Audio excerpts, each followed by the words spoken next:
Right, so hello everyone, welcome back to another video. Yesterday the video did fairly well. It got more views than I thought it would, to be fair. It got about 80 views as of recording. But today I'm going to be doing a tactic guide thing, similar to what I did yesterday, but literally just with tactics. A lot of people think tactics are like a really big thing in football, which they are. They're a pretty big thing, but I don't think they're as important, should I say, as like dynamics and how good your team actually is. But I'm still going to be explaining the instructions, mentality, and the player roles within a tactic. Because, like I say, it still is pretty important.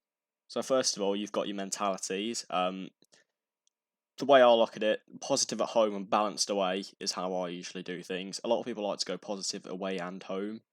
If they're the better team, even if I'm playing like Morecambe, positive away is just I always tend to lose for some reason. I don't know why it is. That's just preference, really. Balanced away, I feel like it's just a roll of the dice. Like, if you're playing a team better than you, a positive's not going to be good enough because they'll just hit you on the break every time. And then cautious, never use very defensive or defensive unless you're like last minutes of a like Champions League final or something. And even then, you're inviting pressure on yourself. That's the same with cautious, really. You never use cautious. I feel like balanced and above is like what you should be going with. So the defensive ones, just really inviting pressure on yourself against better teams. Attacking and very attacking, that's basically when you're throwing the kitchen sink at it at the end of a game. Very attacking. I never seem to score on very attacking. Like you go very attacking and expect to like score 2 goals but concede on the two. It never works. It never works at the end of a game. So I usually just stick to positive at the end of the game and then adjust the instructions instead. But yeah, so positive at home, balanced away is what. Even if I'm playing like a team 2 divisions above me, I'll use positive at home because it's just home and away advantage in this game is massive.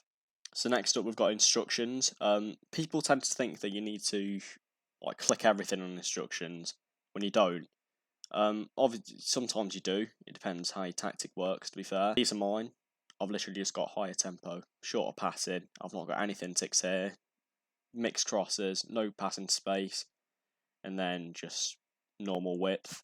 That's fairly normal. But then you get to transition, and I've got everything ticked. So, like I said, it varies for different tactics. This is classic gegenpress, so counter press, counter, distribute quickly, distribute centre backs, roll it out. This is very attacking. Obviously, if you've got someone really tall up top, you want to play to your strengths. So, if you've got a playmaker, distributes playmaker. If you've got someone really tall, like I said, distributes target man because he'll basically win every header and just start your attack. I play out of defence though because I've got a defender who can play some really good passes. Finally, you've got out of possession, which is basically how you press and like how high your lines are. So much higher line of engagement is like how high you're going to press. So like your strikers and if you've got a winger, that's how committed they're going to be to pressing their defenders. And then defensive line is how high up your defense is.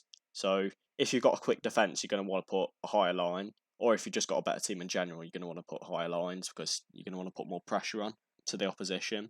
So and then defensive width.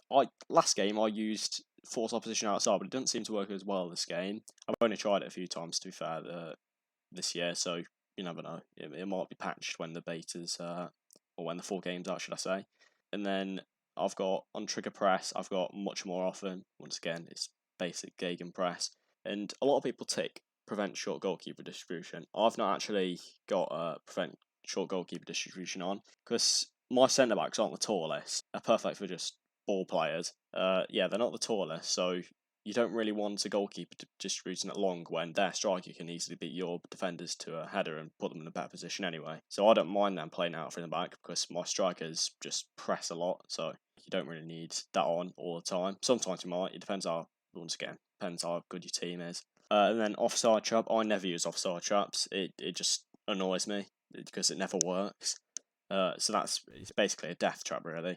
And then use tight marking. Once again, if the team's got good marking, use tight marking. Mine's not because we're in League One and no one's really got good stats. But yeah. Then tackling, stone thing, get stuck in. I never mess with these, and I'd suggest you not to either, unless you properly know what you're doing. That's basically it. And I just want to say, for the in possession, for these underlaps and overlaps, overlap doesn't generally mean well, obviously it does mean overlap, but your players will look.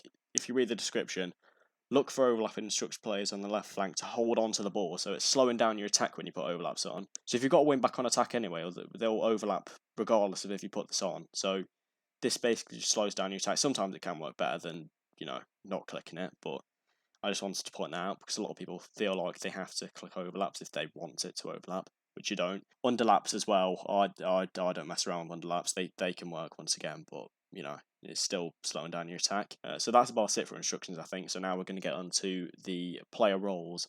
So at first, my tactics are very confusing to a lot of people, especially if you're just starting off. But it will make sense after I explained it. I'm going to quickly explain how this tactic works, and I'm going to get into the roles. So basically, you have it's basically a 4-3-3, to be honest. It's just a different variant of a 4-3-3. Pressing forward, you could kind of act him as an inside forward if you wanted to, but I just prefer two up top. And then the Mezzala, because there's not much space here. I mean, there is a lot of space, should I say. There's no players here. That's where Mezzala's going to go, because Mezzala's basically a playmaker who will drift out wide. So he'll operate around here, but he'll still defend as well. So I love the Mezzala personally. I think he's pretty good. And then box-to-box midfielder, I feel like the box-to-box midfielder is vital in a 4-3-3 or a 4-2-3-1 because they basically do a bit of everything. I always use box-to-box midfielders in any save that I do. And then defensive midfielder, this varies. If you're playing a very attacking formation with your wing backs, if your wing backs getting forward a lot, you're going to want to use a defensive midfielder who can cover for them. To be fair, for a lot of these roles, defensive midfielders are always cover for the fullbacks anyway. But if you're using like a half back, then they'll cover a lot more than what they would. Also in a back three, I wouldn't suggest using a half back because you've already got 3 centre backs. And then ball winning midfielder, I feel like deep line playmaker is better than ball winning midfielder because a deep line playmaker technically does the ball winning midfielder's job and more. That's what I feel like. Defensive midfielder, I've never really messed around with defensive midfield. I mean, I presume they're just quite similar to ball winning midfielders, but Regista's like ridiculously attacking as a defensive midfielder. It's kind of like another variant of deep line playmaker, but more attacking. And then Segundo Volante, I've never used this before, but this is the only defensive midfielder role with an attack option. So, what I'd assume is that they are very attacking. The centre back roles, some of these you can only use in a back three, so wide centre back and libero. These are more attacking. Well, you can change how attacking you want them to be fair, but wide centre back's new. I've not used it yet personally, but I've heard that it's pretty good. But the libero is basically more attacking centre back.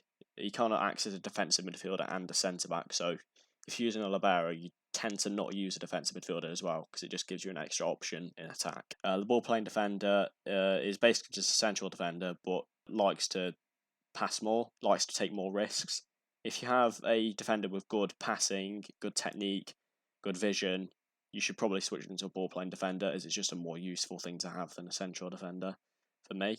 But if you've got, don't feel like you need to use a ball playing defender. If you've only got a centre back with like 7 passing, they're going to make a lot of mistakes, and you don't want that to happen. So, and then for the wing backs, I've got 1 attack and 1 support. So you'd think on this side I'd have attack, so it gets like more players into this space.